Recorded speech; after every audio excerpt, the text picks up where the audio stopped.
Hello friends, जय हिंद, वंदे मातरम। Welcome back to our YouTube channel. Friends, जैसा कि आप जानते हैं कि 15 फरवरी से लेकर के 20 फरवरी के बीच में भारत के अंदर एआई इम्पैक्ट समिट जो है वो संपन्न हो चुका है। और आज हम देखेंगे कि संपन्न होने से ये जो एआई समिट है, इसे होने से भारत को क्या अचीव हुआ और भारत इसे होने के बाद में आने वाले 5 साल में अपने आप को कहां देख रहा है। अगर कुछ नकारात्मक खबरों को छोड़ दिया जाए तो मेरा मानना है कि 99% भारत को इसमें सक्सेस जो है वो मिल चुकी है। आइए देखते हैं आज का लेक्चर में कि इससे हमें अचीव क्या हुआ। जैसा कि आप जानते हैं कि भारत के अंदर ये समिट हुआ और यहां पर लगभग 100 प्लस देशों के जो राष्ट्राध्यक्ष हैं वो आए, उन देशों ने यहां पार्टिसिपेट किया। 500 प्लस जो है सत्र यानी कि जो सेशंस थे वो यहां इसके अंदर हुए। और इसके अंदर आप जानते होंगे कि दुनिया भर के एनवीडिया से लेकर के फेसबुक, मेटा और ये जो गूगल, सबके जो सीईओज हैं वो भारत के अंदर आए हुए थे। और आपने देखी होंगी पिक्चर्स तो सब बाहर आई ही हैं। और देखना, एआई का जो ग्लोबल टेस्टिंग ग्राउंड जो है वो भारत बनेगा आने वाले 5 साल के अंदर। ये एआई के जो मॉड्यूल्स हैं वो तैयार किए जाएंगे, भारत के जो लोग हैं उनके द्वारा तैयार किए जाएंगे और फ्री में अभी अवेलेबल होंगे। लेकिन जैसा कि मैंने आपको बताया कि 5 साल 10 साल के बाद जब ये तैयार हो जाएंगे तो इनका जो कंपटीशन होता है तो फिर वो सस्ते भी होते हैं। अगर कंपटीशन नहीं होगा तो हर चीज जो है मोनोपोली में महंगी हो जाती है।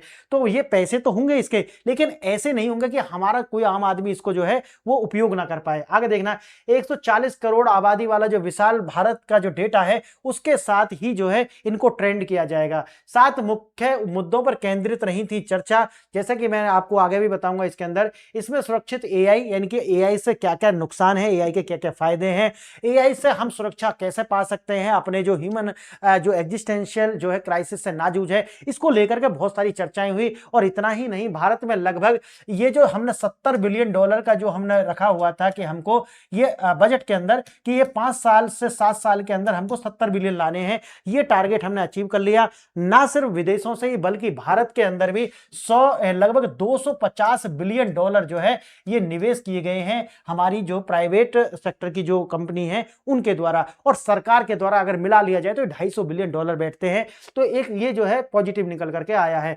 हमने, जैसे मैंने बताया कि इसके अंदर जो है इसकी जो रणनीति है उन पर भी चर्चा की गई। और आज के 5 साल बाद जो है ये कहां पर जो है इसका मार्केट कैप एआई का कितना होगा, ये बहुत सारे विषय जो है वो, और भारत के जितने भी स्टार्टअप्स थे उनके द्वारा भी जो उन्होंने बनाया था। और भारत का खासकर जो एआई है, सर्वम एआई, या जैसे आपने देखा होगा कि जैन एआई, ये जो अलग अलग जो एआई थे उनके द्वारा जो स्टार्टअप्स थे, कमाल के जो फीचर्स के साथ में वो भी देखने के लिए मिले। लेकिन नकारात्मक खबरें भी आप देखी होंगी कि वो भी देखने के लिए मिली हैं, लेकिन कोई नहीं, हमें पॉजिटिव देखना है। 2032 तक लगभग 2.5 ट्रिलियन का जो वैश्विक बाजार है ये होने वाला है एआई का। इस पर भी चर्चा हुई थी। और इसमें क्योंकि भारत इसका केंद्र है तो भारत का एक बड़ा शेयर इसके अंदर होने वाला है। और जैसा कि मैं आपको बता चुका हूं कि 2035 तक भारत जो है लगभग $15 ट्रिलियन की जो इकोनॉमी है वो बन जाएगा। और वो कैसे बनेगा, क्योंकि एआई आप जानते हो कि 24 घंटा काम करती है। ह्यूमन कितने घंटा काम करता है? 8 घंटा काम करता है। और आप जानते हैं कि सबसे पहली जो डार्क फैक्ट्री है वो चेन्नई यानी कि तमिलनाडु के अंदर जो है वो लगी हुई है। आप सोचिए कि पहली फैक्ट्री हमारी चालू हो चुकी है और आने वाले समय में 3 और हैं जो लाइन में लगी हुई है। वो कभी भी वो आने वाले 102 महीना में वो काम करना शुरू हो जाएंगे। आप जानते हैं कि जितना ताइवान का एरिया है, लगभग 100 स्क्वायर किलोमीटर का जो है, इतना बड़ा आंध्र प्रदेश के अंदर हमने एक एआई सिटी के रूप में जो है डेवलप कर दिया है। अब ये सारी खबर जब आप देखते हैं तो ये हमारी जीडीपी को कहां लेकर के जाएंगे, अभी सोचिए। और अच्छा, ये जो आपको ये तो एआई के अंदर आया है। और ये जो $50 बिलियन से ज्यादा का जो निवेश है वो आया है एआई डेटा सेंटर्स बनाने में। और लगभग आप ये जानते हैं कि भारत के अंदर 2000 यानी कि 31 मार्च 2047 तक, 31 मार्च 2047 तक हमारे यहां पर क्या है, टैक्स हॉलीडे का मतलब है कि जो भी कंपनी डेटा सेंटर्स के अंदर निवेश करेंगे उनको ग्रीन प्रोजेक्ट के रूप में उसको डेवलप करेंगे, उनको 2047 तक किसी भी तरीका का टैक्स देने की आवश्यकता नहीं है। इससे हमारा इंफ्रास्ट्रक्चर जो है वो बन जाएगा। आगे देखना, 50+ बिलियन के जो भारी निवेश जो हुए हैं, मैंने जैसा आपको बताया। और एआई के अंदर, और अगर टोटल देखा जाए तो 250 बिलियन का जो है ये निवेश है एआई के अंदर। अगर आप देखेंगे यानी कि डेटा सेंटर के अंदर देखेंगे तो 50, और टोटल में में अगर आप देखेंगे तो $250 बिलियन का जो निवेश है वो हो चुका है। देखिए कौन कौन सी कंपनी थी, जैसे मैंने बताया माइक्रोसॉफ्ट के द्वारा लगभग $17 बिलियन, गूगल के द्वारा $15 बिलियन, एनवीडिया के द्वारा $2 बिलियन, और भी जितनी कंपनी है उनके द्वारा इसी तरीका से $50 बिलियन जो है ये डेटा सेंटर्स के लिए ओवरऑल देखा जाए तो $250 बिलियन है। देखना सुरक्षा और डिजिटल अरेस्ट का जो खतरा है इस पर भी चर्चा हुई थी कि जैसा आपने देखा नाना पाटेकर जैसे बड़े बड़े जो कलाकार हैं ऐसे लोग भी जो है डिजिटल अरेस्ट हो जाते हैं, यानी कि वो डर जाते हैं और वो उनके ऊपर किसी भी तरीका से डर, आप जानते होंगे ना किस तरह का डिजिटल अरेस्ट किया जाता है कि हम थाने से बोल रहे हैं आपका जो है आईडी जो है इस तरीका के केस में पाई गई है, या तो आप वहीं से बैठ करके जो है आप इसको सही कर दीजिए, नहीं तो आपको थाने आना पड़ेगा, इज्जत दांव पर लग जाएगी, ये इस तरीका से आपके घर में ही आपको जो कैद कर देते हैं। तो डीप फेक हो, ये सारी की सारी चुनौती जो है प्राइवेसी को लेकर के चर्चा हुई थी, इसके ऊपर भी आइए देखते हैं और क्या क्या इससे आउटकम्स आए हैं निकल करके। आगे बढ़े उससे पहले आपको 2 प्रश्नों पर विचार करना होगा, और ये जो 2 प्रश्न हो सकता है कि आप इनके आंसर जानते हो पहले से, अगर नहीं जानते तो कोई बात नहीं है, आपको लास्ट वाली स्लाइड पर इनके विस्तृत आंसर्स मिल जाएंगे। देखिए क्या है प्रश्न। पहला प्रश्न है कि वैश्विक एआई सुरक्षा और कार्रवाई शिखर सम्मेलन ग्लोबल एआई समिट्स का आयोजन के संदर्भ में बताइए कि इनमें से क्रोनोलॉजिकल ऑर्डर, यानी कि सबसे पहले कहां हुआ था, फिर कहां हुआ है, फिर कहां हुआ है, यानी कि पहला जो है भारत में नहीं हुआ है, इससे पहले 2 और हो चुके हैं। आइए देखते हैं। पहला विकल्प है पहले भारत में, फ्रांस में, फिर दक्षिण कोरिया, यूके, फिर देखेंगे यूके, दक्षिण Korea, France, Bharat, France, UK, Bharat, दक्षिण कोरिया, दक्षिण कोरिया, भारत, यूके और फ्रांस। इनमें से बताइए कौन सा विकल्प सही है। अगर नहीं जानते आप कोई बात नहीं, आगे आपको इसका आंसर मिल जाएगा। देखिए दूसरा क्वेश्चन क्या है, क्या आप इस खतरे को जानते हैं कि हाल ही में चर्चा में रहा मोल्ट बुक, क्या है मोल्ट बुक, ये जो शब्द है पूछ रहा है कि है क्या ये। पहला विकल्प दिया गया है एलन मस्क की नई किताब का नाम है मोल्ट बुक, दूसरा है केवल एआई एजेंट्स के लिए सोशल मीडिया प्लेटफॉर्म्स है ये, या भारत का नया एआई कानून है, या एक हैकिंग टूल है। तो आपको अपना सही विकल्प चुनना है, इसका आंसर आपको डिस्कशन के बीच में भी मिल जाएगा, अन्यथा लास्ट वाली स्लाइड पर आपको मिल जाएगा। आइए देखते हैं थोड़ा विस्तार से इसको।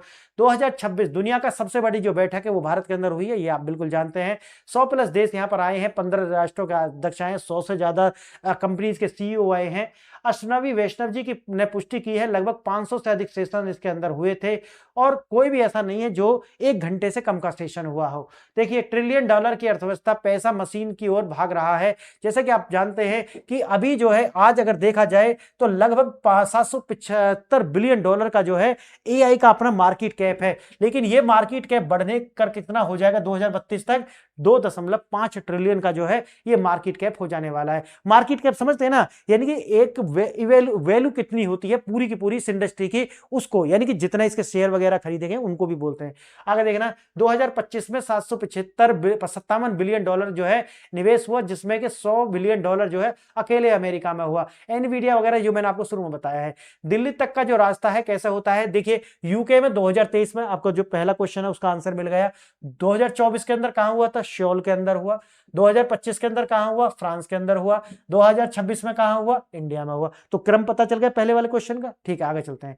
दुनिया अब केवल सुरक्षा नहीं बल्कि एआई के इंपैक्ट, यानी कि उसका प्रभाव क्या आएगा जीवन पर, उसको देख रही है। इंपैक्ट समिट का मतलब समझ गए, इंपैक्ट का मतलब है जीवन पर सकारात्मक भी और नकारात्मक भी, दोनों तरीका से देखा जाएगा। देखिए बहुत सारे ऐसे विचारक रहे हैं जो जिन्होंने इस पर जो है कमेंट किया है। जैसे एआई क्या है, उन्होंने बताया कि ये तो न्यूक्लियर वार से भी ज्यादा खतरनाक है। किसने, एलोन मस्क के द्वारा। देखिए ये रूस के राष्ट्रपति हैं व्लादिमीर पुतिन, इनके द्वारा कहा गया था जो एआई में लीड करेगा वही विश्व का जो है ताकत बनेगा, विश्व पर वही राज करेगा। देखिए इन्होंने क्या बोला था, ये मानवता के लिए एक बहुत बड़ा खतरा है। और इसी तरीका से आप जानते हैं स्टीफन हॉकिंस के द्वारा कहा गया था एआई सफलता हमारी आखिरी गलती साबित हो सकती है। इसका मतलब मैंने अलग से वीडियो बनाई थी, आप जाकर के देख सकते हैं, आपको टेलीग्राम पर मिल जाएगी। देखिए मोल्ट क्या है, जब मशीनें इंसानों को बाहर करते हैं। मोल्ट क्या था, यानी कि मशीन जो क्या कर रही थी, सारा कार्य कर रही थी, जो पुरुष यानी कि मनुष्य जो है उसकी कोई जरूरत ही नहीं है। मोल्ट बुक जो है एक सोशल मीडिया जहां केवल एआई एजेंट्स जो है आपस में बात कर रहे थे, इंसान वहां था ही नहीं। और इस पूरी की पूरी इवेंट को क्या बोला गया, मोल्ट बुक। आपको मिल गया दूसरे वाले प्रश्न का आंसर। देखिए एक एआई बॉट ने 1.5 लाख एजेंट्स तैयार किए। मशीनें खुद को अपडेट कर रही हैं और इंसानों को लूप से बाहर कर रही हैं और ये घटना कही गई है मोल्ट बुक। देखिए डिजिटल अरेस्ट जैसा कि आप जानते हैं, मैंने आपको बताया है, ब्लैकमेलिंग की जाती है क्या करके, ऐसा दिखा करके कि जैसे ये थाने से बोल रहे हैं, आपको डराया जाता है और कहा जाता है कि देखिए अगर आपको थाने आना पड़ा और हम आए तो आपकी बेइज्जती हो जाएगी, बेहतर होगा आप अपने घर से रह करके ही ये जो केस है इनका आप जो है वो रिजॉल्व कर सकते हैं, और फिर वो आपको धीरे धीरे आपसे पैसा लेते हैं और आपका जो अकाउंट है उसको खाली करते हैं। क्लियर, इसे बोलते हैं digital arrest. Lock control AI, जो बॉट आपके फोन का जो है वो कंट्रोल कर रहा है, स्विच ऑफ से लेकर के सारा का सारा कंट्रोल जो है वो एआई के पास है। यह कोई फिल्म नहीं है, यह निजता पर जो है ब्लैकमेलिंग का एक रूप है। आर्थिक और सामाजिक जो अस्थिरता, आप जानते हैं कि शेयर बाजार के अंदर किस तरीका की जो गिरावट है वो एआई के द्वारा लाई गई, कि एआई ही सब कुछ कार्य कर रहा था और एआई बार बार क्या कर रहा है, मार्केट को क्रैश कर रहा है। डीप फेक्स, आप जानते होंगे कि किसी का वॉइस क्लोन कर लेना, उसका फेस क्लोन कर लेना और उसके द्वारा ही क्या कर लेना, फिर सरकार के ऊपर, किसी भी प्रभावशाली व्यक्ति के ऊपर कोई वीडियो बना देना जो कि उन्होंने कभी कहा ही नहीं है, ये सब डीप फेक के अंदर है। युद्ध में भी प्रयोग होगा इसका, जैसा कि आप जानते हैं कि एक तो इंफॉर्मेशन वारफेयर हो ही गया, और साथ ही साथ में जो ऑटोमेटेड स्वचालित जो वाहन होंगे और खासकर जो यूएवीज जो होते हैं, अनमैन्ड व्हीकल जो होते हैं, उनमें तो इसका प्रयोग होने वाला है। देखना, भारत ही क्यों, हम सिर्फ बाजार नहीं है। देखिए टेस्टिंग ग्राउंड भारत को बनाया गया, कारण है भारत की 140 करोड़ की आबादी और साथ ही साथ भारत का जो है इतना ज्यादा डाइवर्सिटी, विविधता बहुत ज्यादा है। तो विविधता प्लस पॉपुलेशन प्लस भारत का जो है 2029-30 तक लगभग 100 करोड़ लोग जो हैं वो मिडिल क्लास फैमिली में होंगे। यानी कि मिडिल क्लास फैमिली का मतलब है कि इनकी परचेजिंग अपने पीक पर होगी। इसको देखते हुए ये सारी की सारी जो कंपनी है वो भारत में आकर के ये सारा कार्य कर रही है। समझ गए मेरी बात? आगे देखना, जियो हो, एयरटेल हो, गूगल हो, फ्री कुछ भी नहीं होता। आप जानते हैं कि जो हमारा बिहेवियर है उसको उससे ट्रेंड करी जाती है, जिसे बोलते हैं मशीन लर्निंग, और मशीन लर्निंग करा करके फिर बाद में उसको जो है प्रोडक्ट किया जाता है। देखिए फ्री में अगर कुछ मिलता है तो वहां पर आप प्रोडक्ट होते हैं, यही कहा गया है, if it's free you are the product. अगर कुछ फ्री है तो आप क्या है, प्रोडक्ट हैं। जैसा कि अभी आप देख रहे हैं कि जेमिनी फ्री है, जो आपका जेमिनी के साथ साथ चैट जीटीपी फ्री है, गो उसका जो गो प्लान है। तो आप सोचिए कि ये फ्री है, क्या कर रहे हैं, ये हमारा जो बिहेवियर है, जो यूज कर रहा है उसकी जो आदत है उन्हें ट्रेस कर रहे हैं, और साथ साथ जो गलतियां हैं उन्हें इंप्रूव कर रहे हैं। पीछे बैकग्राउंड में जो डेटा है, डेटा सेंटर्स में, उसकी गलतियों को क्या कर रहे हैं, अच्छा ये गलती कर रहा है इसको और इंप्रूव करो, अच्छा ये डिमांड ये है इसको इंप्रूव करो। अब जब ये पूरा अपना कंप्लीट हो जाएगा तो फिर इसको चार्ज किया जाएगा। क्यों? एक तो आपको चलाने की आदत हो चुकी होगी, आपकी निर्भरता हो जाएगी, फिर आप कहोगे कि यार मैं ये कार्य तो बहुत समय में करता था, एआई ने मेरी जिंदगी को आसान बना दिया, अब आप उसके लिए पे करोगे। समझ गए मेरी बात? हाँ, तो यही है बिग टेक का जो भारत पर भरोसा क्यों है। आप जानते होंगे कि लगातार इतना जो लगभग $50 बिलियन का जो निवेश है वो क्यों आ रहा है, जो आपको एकदम मैंने बताया है। देखिए पिछले एक साल में लगभग 50 बिलियन से ज्यादा का जो निवेश है वो भारत के अंदर हुआ है, और भारत का आप जानते हैं सॉवरेन एआई, जिसको हम बोलते हैं एआई फॉर ऑल, ये इसका जो विकास है आप जानते हैं उसका अलग अलग आया है। साथ ही साथ में इनके लिए आप जानते हैं कि चिप्स वगैरह जो होते हैं, जिनको माइक्रो प्रोसेसर बोलते हैं, इनके निर्माण के लिए भारत के साथ मिलकर के अमेरिका हो या जो भी वेस्टर्न कंट्री है वो साथ मिलकर के काम कर रही है। उसके 2-3 कारण है। एक तो जो मैंने अभी आपको बताया कि भारत के पास में जो है 2-5 साल के बाद में 100 करोड़ लोग होंगे, वो मिडिल क्लास के अंदर होंगे, और साथ ही साथ में चाइना को जो है सप्लाई चेन से बाहर करना है, क्योंकि चाइना जैसी कंट्री के ऊपर अगर निर्भरता रहेगी, ये वेस्ट को अच्छे से समझ में आ गया, तो वो हमेशा पंगु बने रहेंगे। इसको देखते हुए ही ये सारे कार्य जो है वो हो रहे हैं। कोई चैरिटी नहीं है भारत के साथ में, याद रखना इस बात को। ग्लोबल साउथ का नेतृत्व यही है कि भारत जो है हमेशा बात करता है ग्लोबल साउथ की, और भारत का अपना एक ट्रस्ट है, इसीलिए ये ट्रस्ट को जो है एक्सप्लॉइट करना चाहते हैं वेस्ट की कंट्री, और यही है सारा खेल। अगर हम निष्कर्ष की बात करते हैं, एआई दोधारी तलवार है, ये निष्कर्ष निकल करके आता है ये जो एआई इंपैक्ट समिट में, कि एआई जो है दोधारी तलवार है। अगर सही प्रयोग किया जाता है तो ये मनुष्य के जीवन को आसान करेगा, अगर इसका गलत प्रयोग किया जाता है तो मनुष्य को डिस्ट्रॉय करेगा, हमारी सभ्यताओं को खत्म करेगा। ये जो है निष्कर्ष निकाला गया है, और 2026 में दुनिया की जो दिशा है वो जो है तय करेगा, और यही तय किया है भारत जो मंडपम है, जो अभी ये सब हुआ है वो उसका नाम लिखा गया है भारत मंडपम। हम डेटा बनाने के बजाय अब डेटा डेवलपर जो है वो बन रहे हैं। और अगर आप देखते हैं, आपको जो 2 प्रश्न मैंने पूछे थे आंसर तो आपको मिल ही चुके थे। इनका पहले आंसर है बी, यानी कि यूके, दक्षिण कोरिया, फ्रांस और भारत, यानी भारत इसमें चौथा है। याद रखना, यह एग्जाम के लिए महत्वपूर्ण है। दूसरा प्रश्न जो है, एआई एजेंट्स का सोशल मीडिया पर ये जो है अपने मनुष्य को बाहर कर देना, यही है क्या, बोल्ट बुक। क्लियर है? आज के लिए ही फ्रेंड्स, मेरा नाम है प्रताप सिंह। और अगर आप ये वीडियो आपको अच्छा लगा तो चैनल को लाइक शेयर एंड सब्सक्राइब करें। अगर आप थाउजेंड्स वीडियोस और थाउजेंड्स पीडीएफ अगर आप एक्सेस करना चाहते हैं तो आप मेरे टेलीग्राम से जुड़ जाएं। आप मुझसे पर्सनल कोई भी आपका इशू है एग्जाम को लेकर के, अगर आप चाहते हैं तो व्हाट्सएप पर आप चैट कर सकते हैं। और लास्ट नॉट द लिस्ट, आप मेरी ऐप है PRS ऑफिशियल, जो कि एंड्रॉयड और iOS दोनों पर है। आप इसे डाउनलोड कर लें और यहाँ पर हमने बहुत छोटे छोटे से कोर्स बना करके रखे हुए हैं। आप कोर्स परचेज करके हेल्प कर सकते हैं। और बस यही आज के लिए। आपने वीडियो